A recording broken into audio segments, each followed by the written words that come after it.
ईशावास्योपनिषद का मंत्र 15वां मंत्र है ये। हिरण्यमयेन पात्रेण सत्यस्य अभिहितं मुखं तत्त्वं पूषन् अपवृणु सत्य धर्माय दृष्टये। ये ईशावास्योपनिषद का 15वां मंत्र है। इस मंत्र में क्या बताया गया है कि ईश्वर से प्रार्थना की गई है कि जो वास्तविक सत्य है उस पर जो है आवरण पड़ा हुआ है। किसका आवरण पड़ा हुआ है? अवास्तविकता का, जो कि असत्य है, यथार्थ नहीं है, उस आवरण को तुम हटा दो। ठीक है, किसके लिए? सत्य के दर्शन के लिए, सत्य धर्म की दृष्टि को प्राप्त करने के लिए तुम उस आवरण को हटा दो। जैसे हिरण्यमयेन, हिरण्यमयेन मीन्स स्वर्ण के पात्रेन, पात्र से, सत्यस्य, सत्य का, अपिहितम, ढका हुआ है, मुखम, मुख, तत्, तो, त्वम, तुम कौन? हे परम आत्मा, पूषण, पूषण मीन्स पोषण करने वाले परमात्मा, अपावृणु, हटा दो, सत्य धर्माय, सत्य के धर्म के लिए। क्योंकि हमने किसको धारण करना है? सत्य को। ये जीवन हमें मिला है तो वो क्या है? सत्य को धारण करने के लिए, कि वास्तविक सत्य को जानने के लिए, दृष्टये, उसकी दृष्टि की प्राप्ति के लिए, सत्य धर्म के लिए, सत्य को जानने के की खोज के लिए या सत्य को प्राप्त करने के लिए उस आवरण को दूर कर दो।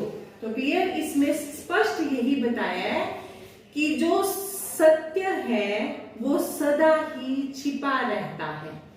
इसको ढूंढने के लिए हमें बाहरी आवरणों के भीतर झांकना पड़ता है। वो कहते हैं ना, भी एक पात्र है और वो पात्र किससे ढका हुआ है? सोने के ढक्कन से, है ना। तो उसके अंदर जो वास्तविकता है उसको जानने के लिए तुम क्या है? ईश्वर से प्रार्थना की है कि उस आवरण को हटा दो। ये जीवन हमें मिला है, हम इस जीवन में कहां खोकर रह जाते हैं? बाहरी विषयों की ओर, अवास्तविक चकाचौंध की ओर, भौतिक वस्तुओं की ओर। लेकिन जो हमारी वास्तविकता है उससे हम दूर होते जाते हैं। तो यही कहा है कि सत्य पर पड़ा ये आवरण स्वतः ही आकर्षक भी है और असत्य भी होता है। इसलिए हमारे संबंध में भी जो है, जीवन के संबंध में यही बात है कि आत्मा और ब्रह्म एक ही आत्मा या आत्म तत्व के दो पहलू हैं।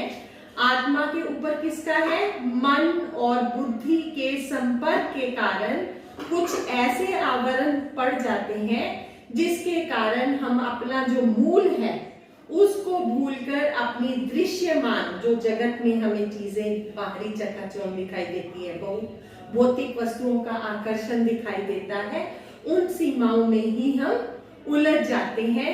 जिस क्षण भी इन सीमाओं की अवास्तविकता एवं आकर्षण की असत्यता को समझ लेता है मनुष्य, जब ये जान लेता है तो उस समय क्या होता है? आत्मा और ब्रह्म के बीच की जो सीमाएं हैं वो टूट जाती हैं। तब अपना आत्मा ही उसे जो है वो कैसा दिखाई देता है? नए नए विस्तार से युक्त होता दिखाई देता है। तब वह आत्मा क्या है? उस आकाश की तरह उसे सर्वत्र व्याप्त अनुभव होता है। कहते हैं ना, ब्रह्म जो है कण कण में है, सर्वत्र व्याप्त है। तो इसलिए हमें जो है सांसारिक आकर्षणों में न उलझकर हमें उनके पीछे जो स्थित दिव्य प्रकाश सत्य को जानने के लिए सदा ही आतुर रहना चाहिए। जीवन के आकर्षणों को भोगते हुए भी हम सदा परम रहस्य को जानने का यत्न करें। जीवन मिला है, अपने इस जीवन को चलाने के लिए हमें विषयों की जरूरत है, आवश्यकता है। तो हमें जो है एक सीमा तक, कि जिससे हमें ऐसी चीजें ना उत्पन्न हो, ऐसे ना हो, प्रवृत्तियां ना हो जो हमें क्या है? नाश की ओर लेके जाए, उस तरफ ना ले जाए। बल्कि हमारे जीवन को सफल और उन्नत बनाए। तो इसके लिए हमें वास्तविक सत्य को जानना आवश्यक है। क्लियर बच्चे? हिरण्यमेन पात्रेण सत्यस्य अपहृतं मुखं तत्त्वं पूषन् अपावृणु सत्य धर्माय दृष्टे।